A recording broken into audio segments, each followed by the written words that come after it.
Experiencing a miscarriage can be devastating. Whether it's the first one or the fifth one, whether a woman has been pregnant for 5 weeks or 35. In this session, we're going to talk through the experience of miscarriage with Brigitte Diemand, a Creighton Model fertility care practitioner of 16 years and supervisor of 6 years. Through this work, she helps women and couples feel understood and supported when they're dealing with infertility, a tragedy like miscarriage, and other gynecologic health issues like endometriosis. Brigitte is bilingual in English and French and teaches couples as well as practitioner interns in both languages. Brigitte, hello. Thank you so much for being here. Hi, Anna. Thank you for inviting me to speak with you today. I really admire the work that you're doing to spread the knowledge of fertility awareness-based methods. And I've admired you for many years, so it's a great honor to talk with you today. That's so kind. Thank you. So Brigitte, I want to dive into your story a little bit. When you and your husband first began charting your fertility, you were told that you had a high risk of miscarriage. So you proactively got the help that you needed there, which is amazing to have already known that and been able to do something about it. Can you share about what happened after you became pregnant with your third child? So at that time, obviously my husband and I, we were super excited to be pregnant with our third child. And naprotechnology, the type of medicine that helped me maintain my first two pregnancy, wasn't available very easily where I live up in Western Canada. And so because the first two had gone so well, we thought, okay, well, we'll wait and see. We're excited. A few weeks in, I started bleeding. And now, unfortunately, bleeding is part of all of my pregnancies. And so at first I thought, okay, you know, we've had this before. It's not going to be a problem. But I should probably get my progesterone checked, make sure the levels are good. Within 24 hours, the bleeding was becoming much more serious. I was getting scared. I went to see my family doctor, and a locum was there at that time because he was gone on holidays. And she was giving me a physical and put her hand on my uterus and pretty much point blank said, I don't feel the normal flow to your uterus, like blood flow she was talking about.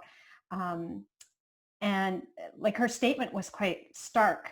And so my heart started racing. I started getting a little scared. And she scheduled me for a vaginal ultrasound at the hospital.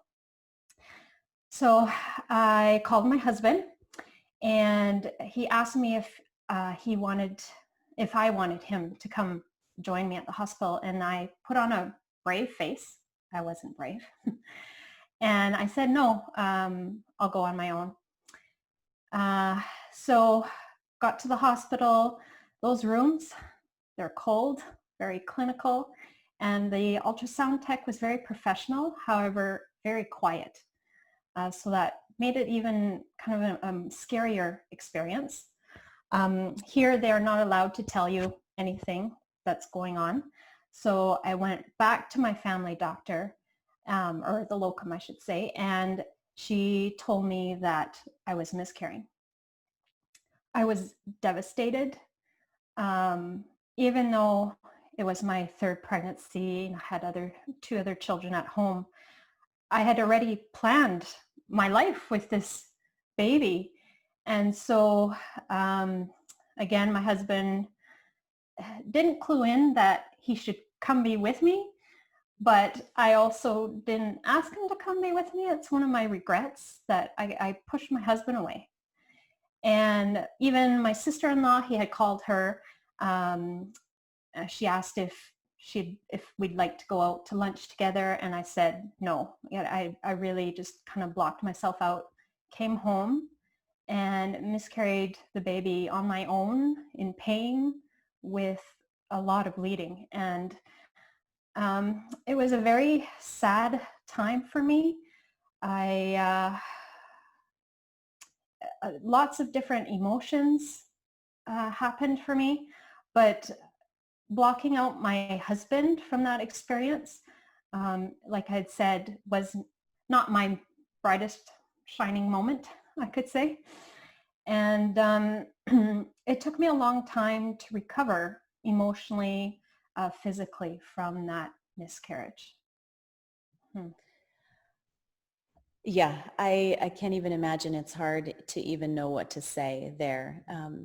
What struck me from your story definitely is that feeling of somehow stronger by seeing that we don't need support, which, it really is totally backwards. Yeah. But why do we do that? Why do we think that? And how can that be overcome? I think this is, it's a helpful conversation for any woman going through it, or any man Yeah. for that matter. We need Yeah. each other, but particularly going through miscarriage, how can the how can the conversation around that change, the conversation in our heads, Mm. acknowledging that feeling, whatever's going on there, but then how can it be okay to invite someone else in? All right. Um, I think it's so individual for each person, but I don't believe it's a good decision to go through it alone. So if you can't invite your husband, your partner into that, maybe you have a friend or a mother or somebody else who's experienced a miscarriage to help you walk through that. Um, Looking back, I mean, that it was the space I was in thinking, well, if people can't clue in and show up, then even though they offered to be there, um, yeah, that's just my personality. I'm a bit more reserved. And so we have to open ourselves to other people. I think that's what makes us human, right? Yeah, yeah. I want to hear more about those. What are the common thoughts and feelings going on there when a woman experiences miscarriage? Because I think the feelings that you're talking about are common anyway. I have the same thing with my husband. He should just know, but whereas maybe another woman would know, but men and women are different. So, what Right. are some of those other common thoughts and feelings that we can validate and say, yes, we're going to feel these things. What Uh, are some of those that you felt? right. So it ranged from uh, being very critical of myself, um, chastising myself for maybe I did too much physically, or I should have known better. And because of my past experience, checked my progesterone before getting pregnant. Um, we can be so mean to ourselves as women, like horribly mean.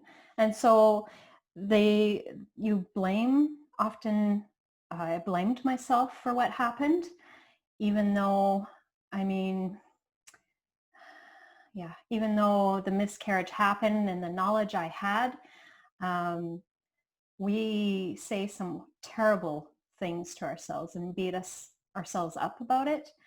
And at the 1 year anniversary of the miscarriage, happened to be camping with family and friends that week, and I didn't really think about it, but the exact date of the miscarriage a year later, I felt horrible emotionally and physically.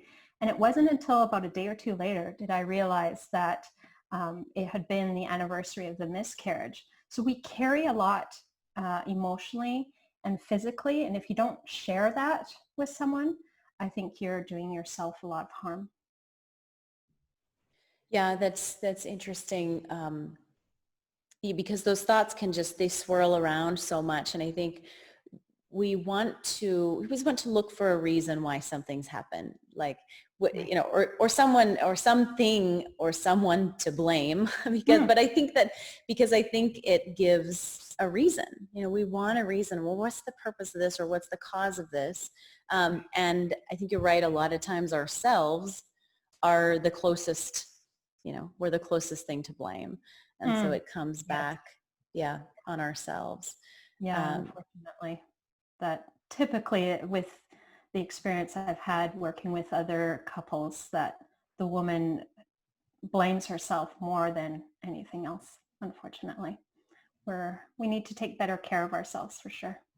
yeah, I think the same thing happens with women who are, for women who are struggling with infertility or maybe some of these other women's health issues, where especially when getting to the root of the problem is not yet mainstream care. And so we're struggling to find answers to understand really what's going on, but I starting to agree. blame, yeah, to blame Hmm. ourselves for them.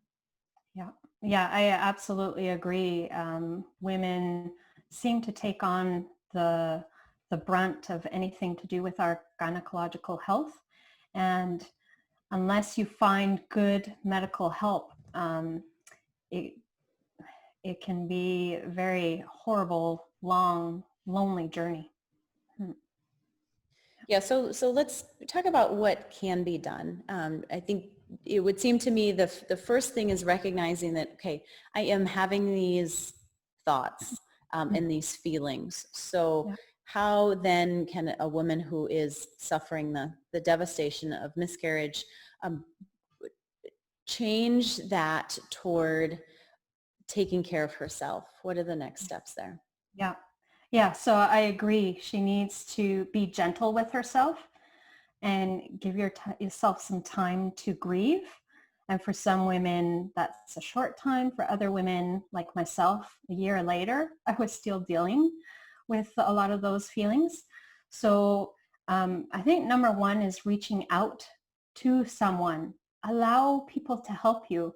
If you've already told people that you're pregnant, telling them that you've miscarried, um, they they want to be there for you most of the time, and often they don't know what to do. So maybe I kind of break it down into three different components. So the mental component, um, we do a lot of harsh self-talk. So maybe taking some time to concentrate on a new hobby or activity.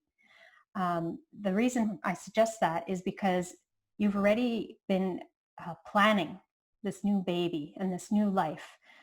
Taking it actually takes a lot of mental energy. You're excited, things are happening. And so taking the time to work on another aspect of your life mentally, read a new book, try a new um, goal, work on a new goal for work. Sometimes we just need to distract ourselves if we can get into that headspace. And then emotionally, allow yourself to cry. Um, I don't cry easily, and especially with other people. But at some points, I was able to do that, and there are so many wonderful things out there. Counseling. I like myself EMDR and tapping as ways to help you deal emotionally with things, prayer, meditation. There's so many options for you. And some women have even joined support groups for miscarriage. Or if there isn't one locally, have you thought of maybe starting one for yourself? Um, I bet if you kind of put the word out that you're looking to get together with other women that have miscarried, you might be shocked at how many people have experienced a miscarriage. And then physically, oh boy, we need to take the time to rest and heal. Maybe can you take a few days off work or go on a holiday, get some light exercise, or do your favorite exercise, whether it's dancing is my thing, or running, or start a new physical activity of some sort that you enjoy, gardening, get out in nature. So those are just a few suggestions of things we can do to try and help ourselves. And also in that physical part, there's food. I love food. And when I'm stressed or traumatized, like I was in the miscarriage, I reach for food that wasn't healthy for me. I have a love of chocolate and chips and those kind of things, which they can be soothing, but maybe not for weeks on end. So asking somebody to prepare you a meal or go out to your favorite restaurant, treat your body with that nutrition because you can make better decisions when you get the rest, the nutrition, water as well. Yeah. No, it's fantastic suggestions and so many of them. Thank you, Mm. Brigitte. Yeah, you're welcome. What about intimacy after miscarriage with your spouse? I imagine that as much as a woman might blame herself, she also may be blaming her spouse for some of this because it's another closest thing. And of course, that the pregnancy resulted from, intimacy and sex with your partner, Mm-hmm. and that's all connected. So what happens with some women, do you feel like or not feel like sex after miscarriage? Right. That's a great question because it actually goes from one spectrum to the other, where some women are scared to have intercourse because they don't want to get pregnant again. The miscarriage was that traumatic to them. And it could also actually be the husband who's afraid for his wife because the miscarriage was traumatic for him. Like, some men are part of that experience and they are traumatized when they have seen all the bleeding, for example. And then there are other women who are like dead set on, we're getting pregnant like now. And intercourse is no longer maybe as intimate. It becomes something we need to do every day because we're getting pregnant now. They want to replace the loss immediately. And that can bring a lot of stress to the relationship, both for husband and wife. Yeah. And then some women have complications from the miscarriage and they could suffer some pain with intercourse. So that definitely needs to be discussed with the doctor as well. Yeah. I think taking your time, trying to connect with your spouse, your partner in whatever way works for you as a couple, and just being gentle with each other. It can take a little bit of time. Yeah. I think that's important to recognize that the guy might be going through his own, probably is going through his own process of emotional healing, even though often we don't see it on the outside because we're just different. But yeah, the trauma of the miscarriage itself, but also watching your loved one, your closest loved one going through something like this and really not being able to do anything about it has to be devastating in its own way. That's right. Yeah, absolutely. Since you mentioned trying to get pregnant right away after miscarriage, can you talk through that? How does miscarriage affect that short-term and potentially long-term fertility? Right. So depending on what happened during the miscarriage, how far along the woman is, and if there were any complications or medications given, fertility can take a few cycles to come back, let's say, because the hormones are unbalanced. And so with that in mind, sometimes there's a greater risk of miscarrying again if you achieve pregnancy within the first few cycles. However, I've had clients achieve another pregnancy right after miscarriage. Pregnancy went beautifully and they have a healthy child. But I think you just need to monitor your fertility and your health to see how things are going. Yeah. Great, thank you for that. What about, let's switch this around a little bit. What if you're on the outside? maybe it's the spouse, maybe it's family members, maybe it's close friends. How can we support someone you love who has had a miscarriage? That's a great question as well. So if you've been privileged to know that the couple is pregnant and expecting, um, and you find out they've miscarried, they want you to be part of that. Now, they might not be able to ask you to help or reach out to you, but I feel that if they have let you into that intimate, it's not a secret, but knowledge that they're expecting a baby, you can grow so much closer to them, whether a family member or friend, when you let them know that you're so sorry, you don't know what to do for them. What can you do for them? And if they can't tell you, some people have been very moved that they received flowers from their friends or a meal. Sometimes if they have other kids, they're just trying to manage cooking a meal in a day when they feel like being in bed and crying. Another helpful thing can be a condolence card for their loss, even a church service said for them. There are some very practical things you can do.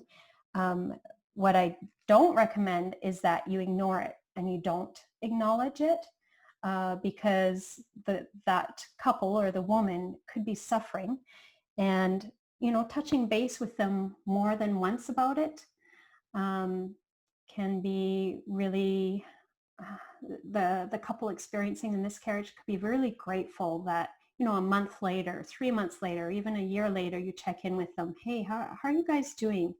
I know it's not a topic that we talk about a lot. It's becoming more mainstream because people are realizing how many couples miscarry. But yeah, just don't hide it. Don't ignore it. Yeah, that is a great and sometimes counterintuitive suggestion to, even if you don't know what to say that. Yeah. I don't know what to say. I can't imagine how difficult this must be for you. And please let me know if there's anything I can do. Exactly. But yeah, even that can be so helpful, and I think to help them feel like they're not alone. Exactly. Yes. Yeah. Yeah. You don't want to be alone going through something like that. Mm-hmm. What if those responses are not helpful? I know that you have a unique perspective of having clients in different cultural, different cultural backgrounds who've experienced miscarriage. What have you found to be some of the different and potentially negative reactions, and how can those be approached in a healthy way? Right. Yeah. It has been actually part of my work, that I've found quite shocking. Now, maybe people who work in the health field tend to be more compassionate, but people who have experienced a miscarriage, and in other cultures, it's almost taboo to talk about miscarriage. Like, you can't even talk about it. And so uh, the couples that I've worked with have felt uh, even more devastated, if you can imagine, by the comments their family and friends are saying, like, "Oh, don't worry, you got pregnant once, it'll happen again." Like, every pregnancy is beautiful and unique, and that's my baby that I just lost, right? And other, even more horrible things that I don't even want to say them, but like, it was just a clump of cells. It wasn't a baby yet when it's an early miscarriage. Or, "Oh, don't worry, it took me 9 years to conceive my second child." They may be trying to relate to you because they've had their own experiences. But the comments um, are so hurtful. And for the years that I've been working internationally, it always astounds me how some cultures can be so almost against life. Now, that's a very general uh, statement that I'm saying. It doesn't mean every single person in that culture, but just my experience with the couples I've worked with, they've been really hurt just by their cultural environment, that life isn't as precious as it felt to them, especially when they've miscarried a child. Yeah. That's got to, in some ways, be even more devastating when, if you have reached out for support and been rejected in that, what a woman, what a woman is looking for. I would imagine that it'd be important to be cautious about who you reach out to, really doing that strategically, and we're not blasting out on social media or whatnot, but knowing that this person, reaching out to trusted people for support, especially in a emotionally fragile state, but that it is really important to do that with people you can trust. Mm-hmm. Yes, and then if you know somebody may not give you the reaction or the support that you need, that perhaps you get your spouse to talk to them or a friend of a friend to let them know, so that you don't experience that negativity. Sometimes though, it is people who you wouldn't anticipate give you negative comments, that those hurt the most. But at some point, I think it's really important that you let them know that they hurt you. Might not be in the moment, right? You might need to take space from them. But they need to know, because they may not realize what they're saying is hurtful. And you could keep somebody else from experiencing that kind of reaction or comments. And then there are other people who just might not ever get it. And you might just need to distance yourself from them for a while. Brigitte, thank you so much for sharing all of this information. I feel like there are so many suggestions for a woman who has been through this devastation, and we will continue. It takes time to heal, and there's so many ways that we can begin to take care of ourselves and reaching out for support in the way that you need it most. And that's okay to not cater to other people, but to really ask for what you need during that time, because this is important, and you are important. So Brigitte, I'm going to ask you, what do you think is the most important thing, or what you would say to someone who has recently experienced a miscarriage? I just want you to know that you are not alone. You don't have to be alone in this experience. There are people within your immediate circle, and maybe outside of that, that will be there with you. You just need to reach out. Thank you so much, Brigitte, for sharing, for all the work that you've done with your clients, and particularly walking with those who have suffered miscarriage. Thank you so much. Thank you, Anna. I really appreciate your time and the work that you do.